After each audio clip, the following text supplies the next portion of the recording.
No matter where you are, having a public transport system makes life so much easier. My favorite public transport is taking the bus. It's cheap, good for the environment, and very comfortable, especially if it's one of those sleeper buses. More people should take the bus if they can. Maybe you'll make a friend or two in your bus journey. Buses have been a boon to intercity traveling as a cheaper travel option. And today, technology has made accessing bus services easier than ever before. With websites that make purchasing tickets faster along with competitive pricing, comfortable, affordable intercity travel is slowly becoming accessible to all, especially the next half billion. The next half billion or the NHB are the core of this podcast. They represent the second big wave of internet users in India, hence the term next. We define them as the cohort of 500 million first-time internet users who have come online via mobile phones in the last 5 years. From a demographic standpoint, they are mainly from the bottom 60% of India's income distribution. They are owners of small businesses like beauty salons and kirana shops, and also blue-collar workers, domestic workers, security guards, etc. They are building a greater comfort with tech and represent the hustle and ambition of an aspiring India. I'm Nivedita, an ex-engineer turned comedian and writer. And I'm Utsav, an ex-engineer, market researcher, traveler, and podcaster. And you're listening to Smartphone Nation, how the next half billion are shaping their future online. In today's episode, we talk about how technology is making intercity travel easier. You and I are both migrants. You have lived in multiple countries and across cities within India. And I too have crisscrossed the country for education and work. But can you estimate the number of people in India who migrate? I'd say about 2 or 3 crores. You're off by a factor of at least 5. As per the Economic Survey of India 2016-17, there are over 100 million migrant workers in India. Wow, that's close to 10% of India's population. That's a pretty big number. So let me ask you this then. What is the number one reason women migrate? Well, I'm not sure, but I'm hoping it's for work, I think. Marriage. Because of the cultural practice of a woman moving into a man's house after marriage, women migrate permanently and lay down new roots. I'm familiar with this. I have 2 sisters who permanently moved after marriage, so... There you go. You know about this then. Migration in India is complex. Crores of people migrate seasonally for work.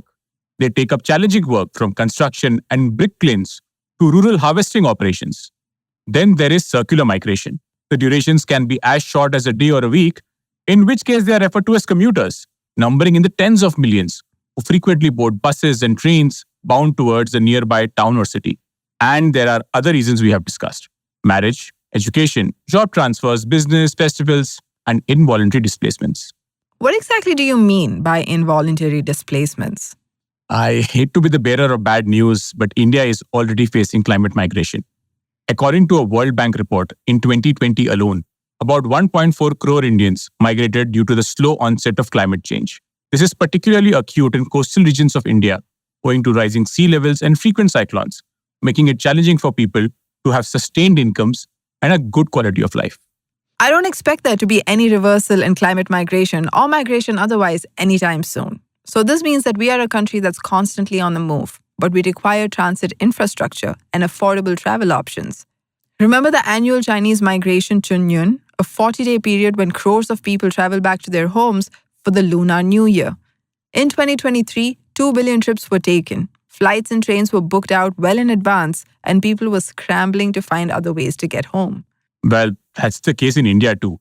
Anyone who has tried to book a train ticket for going home on Diwali or tried to book a Tatkal ticket knows that it is a combination of high-speed internet connection, the fastest finger first, and having multiple people trying to book for you.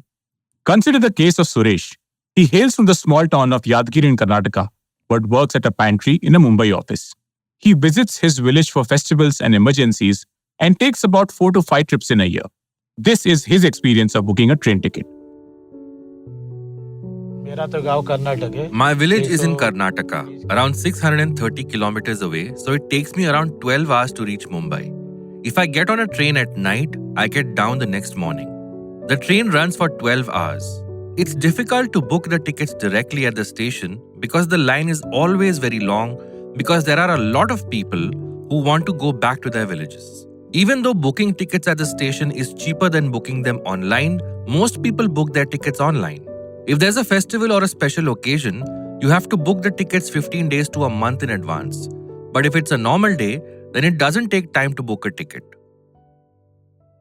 Suresh's ticket booking window is the norm in India.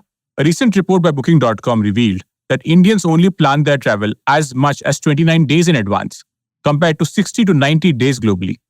This means that for many, train travel is not a reliable option. This is exactly what Siddharth Nautiyal, a partner at Omidyar Network India, an investment firm which invests in a range of startups, including those in the mobility space, talks about. Here is Siddharth talking about the demand-supply mismatch in Indian trains. Train travel in India is clearly driven by one entity, which is the Indian Railways. And supply for the Indian Railways is driven on its own cadence. So what that means is that if people end up buying tickets, maybe 3/4 of them don't get those tickets confirmed for the days that they want to travel. There are 25 million people a day who travel on trains. Now, many of these are short-term, so Bombay locals will take 5 million of these or maybe more. But many of these are long-term. On that long-distance travel, given that 75% of supply of demand is unmet because of supply being what supply is. This is why affordable road travel in India is critical for continued economic progress and social mobility. While railways is the highest penetrated category at 82%, intercity bus is the least penetrated at 18%. Suresh has the same lament. Here's him talking about why he doesn't usually travel on a bus. Right now where I live, Khar or Dadar, there are no facilities to my village from there. I can go to Vasai or any other place on the outskirts of Mumbai, but to my village there is no such service as of now. So if I have to go to my village, I take a train from Dadar to CST, and then from there I directly take a train to my village. We have been traveling by trains for many years. I have traveled by train with family as well as alone. I don't use the bus as much because the bus facilities aren't available in my area, and I end up going further away if I ever want to travel by bus. This is also the opportunity that Kapil Raizada, the co-founder of Intrcity, was interested in. Kapil is also the founder of Rail Yatri, a train ticket booking app. From years of running Rail Yatri, he intimately understood that a consistent gap in the supply of train tickets meant that road travel would become increasingly important. Intrcity, as the name suggests, is a bus company focusing on long-distance bus travel across India. See, bus travel growth in India, I think, is inevitable. Okay, inevitably going. And the reason for that is pretty simple. There are only 3 ways for Indians to travel: plane, train, or bus. I'm ruling out cars because they are prohibitively expensive. We're talking of 2 kilometers, 2 rupees per kilometer, 5 rupees per kilometer, suddenly 20 rupees a kilometer if you take a car, right? So if I look at these 3, train, plane, and bus, planes is still a little above the price category in many cases. It is primarily a competition between trains and bus. They operate in the same price category, same duration, same features, similar benefits overnight. As travel increases, trains capacity will find it very difficult to increase, because to increase train capacity, you need to increase track capacity, and to increase bus capacity, you need to increase the road network. There is just too much disproportionate, I would say, focus in terms of highway capacity expansion, right? And it's far easier and quicker to do also. So I see no alternative to affordable public transportation other than buses for India in the next 10 years or so. I actually will go further and say there will be the Tina factor at work. There is no alternative. I agree with Kapil about the rise of bus travel. But honestly, my own bus travel experiences have not been great. The driver is either rude or does not care.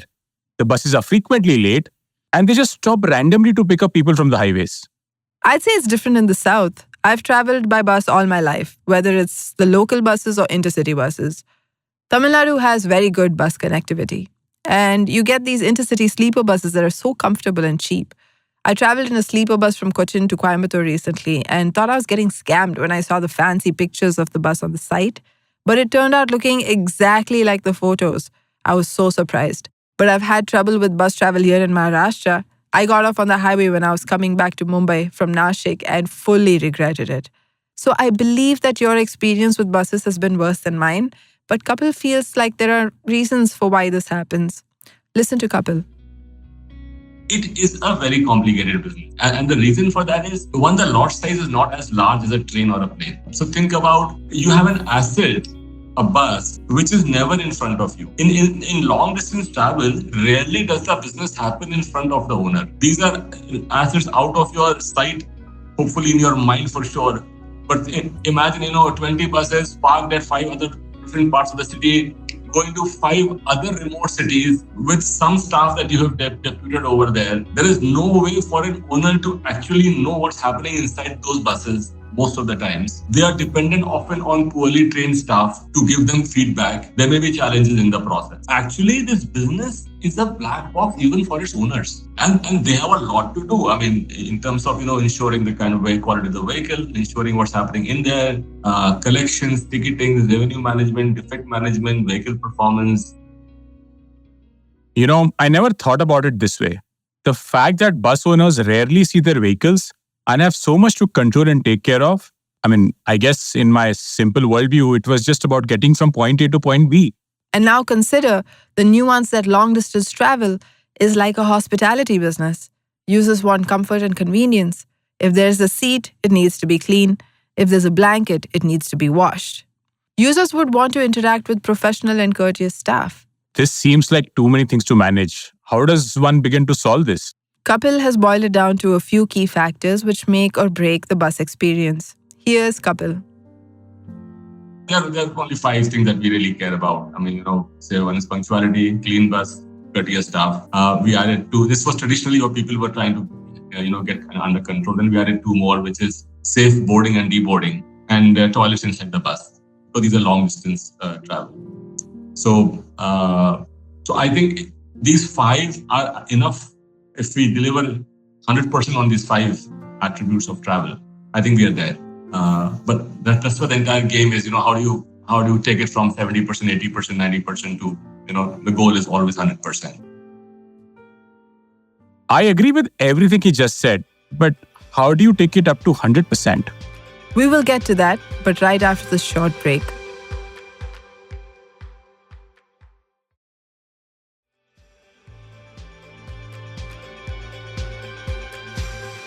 Welcome back to Smartphone Nation. To reach 100% efficiency, one of the things Intercity has done is to eliminate the conversation between the driver and the passenger. What? Okay, I'm not following this. I was recently on a bus from Jodhpur to Jaisalmer, and the bus was running late. It's not fun to be waiting outside at 6 a.m. on a cold winter morning. The only way for me to know the location was to call the bus driver. Yeah, but tell me something. Would you want your bus driver to be talking to you on the phone or focus on driving? Of course, I want him to focus on driving. So then it makes sense to have someone else answer passenger queries. Thanks to smartphones, this can be done in simple ways. Think about your bus journey from Jodhpur to Jaisalmer. What was the most important thing you wanted to know? Where exactly is my bus and when will it arrive? Now, if you attach a GPS device and or a CCTV, you have created a digital twin of the bus. The operator then knows where exactly the bus is, and the same information can be relayed to the customer. So if you know the bus is 20 minutes late, you can relax and have a cup of chai. Ah, yes. Nothing makes waiting easier than a cup of chai. Plus, now I know I can drink it in peace without having to finish it on the bus, risking it spilling all over me. And just like tea and its lovers all across the nation, bus travel too has a wide array of uses. So usually, if I take a step back, people travel mostly for work. In India, even social is classified as work, like attending a marriage, attending a birth, death, although there are various that even the people do go, right? So it could be social work, it could be business work. People travel for work mostly. Right? Now, if you take a 7-8 hour journey, people don't want to spend the daytime, so they want to travel by night. There's 2 advantages. One, you save time, and second, you save on the cost of a hotel overnight stay. And that's middle India for you, for example, right? Value for time and value for money, right? So people travel overnight long distances. Mostly, you will see males traveling, mostly. I would say about 75-25. There are women also, but that's how the ratio works overnight. And our focus segment is usually, if you look at business travelers, students, government servants who are typically posted in one city, maybe families staying in another city, sales, marketing professionals, and small trader community. They form the bulk of of the travelers. Age group would roughly be, students of course would be in that college going ages, about 18, 19 to 20, 24. But other than that cohort, generally between the early 20s to maybe late 30s. That's the sweet spot. And about, I would say, 70% would be single travelers. I mean, that's a pretty diverse crowd. I wonder what the commonality between them is. One of the highest traffic routes in India is people going from tier 2 or 3 towns to a tier 1 or a metro. Consider a place like Delhi. People from UP, Punjab, Himachal, Rajasthan, and even Bihar would come to Delhi for a whole host of reasons. The big cities feed a cluster of small towns around them. These big cities become the hubs, and a 600 to 700 kilometer radius becomes zones where most travel happens. I get what you're saying. Instead of looking at people, looking at the type of routes is the common thing. Never really thought about it that way. But here's my question. What about the travel needs of the next 500 million? They are definitely traveling by road. But is the industry meeting their needs? Kapil sees this as a fundamental question, not just for the industry, but also for the government. The answer, according to him, lies in a combination of infrastructure and increased competition. Here is Kapil. People travel by bus from Delhi all the way to Bihar during festive season, right? I mean, there is bus going from Bangalore to Jodhpur, by the way. These are like 1,200 kilometer plus routes. And the reason they're doing it because the flight is too expensive, especially if there's no direct flight, it becomes even more expensive. And train capacity are generally choked. Like 60 days ahead, you can't get a ticket. The need for a economical, affordable, long distance travel, is there's no two questions about. And, as the buses are getting better, the roads are getting better. What's happening is the range is increasing. In my 4-5 years of business, I'm seeing, that the 600 kilometers, we can now do 800 kilometers, 900 kilometers. I'm hearing this Delhi-Bombay highway coming up, for example. Right? It's 14 hours overnight services, right? See, the more the competition, everybody becomes more efficient and cost effective. So our focus also has been, that's why focus on long distance travel. Our average distance is already more than 500 kilometers, average trip that the bus does. And I do see, more scale coming in, more reliability coming in, better highways coming in. That 600 will become 800, 900 automatically because, it's more comfortable, faster, less stoppages, more bypasses, etc., etc. As a country, we are becoming more efficient in terms of our ability to transport people from A to B. And thanks to smartphones, these tickets are increasingly being booked online on apps and mobile websites. Intercity alone has 90% of its tickets booked online. So it would be safe to say that the rest of the industry would have similar numbers. UPI payments have helped accelerate this adoption. I agree with everything you just said. But I feel there is one more aspect of the experience where the industry and the government collectively need to think about. The experience at the bus stand itself. Compared to an airport or a train station, the bus stand sees little investment. The quality of infrastructure is lacking, and there are very few facilities. For example, anyone who has seen the new Bangalore airport terminal and Majestic bus stand knows what I'm talking about. Or Delhi airport and ISBT for that matter. Yep, we need to continuously invest in mobility infrastructure. If we are to fulfill the aspirations of the next 500 million, we need to provide them with convenient, comfortable, and cost-effective ways to travel by bus. The smartphone has been the catalyst for this revolution, and we can only go upwards from here. Thank you for tuning into Smartphone Nation. I'm Utsav. And I am Nivedita. This was Smartphone Nation. Tune in next week for another story on how the next 500 million are shaping their future online. If you like our show, please subscribe to the Smartphone Nation YouTube channel. Don't forget to rate and review us on Spotify, Apple Podcasts, or wherever you listen to your podcasts. Share this episode with your friends as it helps the show reach more people. You can listen and subscribe to Smartphone Nation on the IVM Podcasts app or wherever you get your podcasts.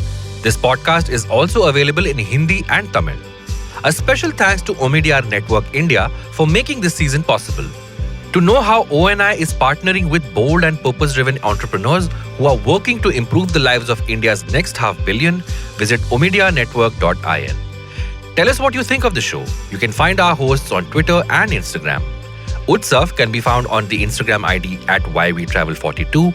You can reach out to Nivedita on Instagram at niv.prakasam. You can follow IVM on Twitter, Facebook, and Instagram at the ID at IVM Podcasts.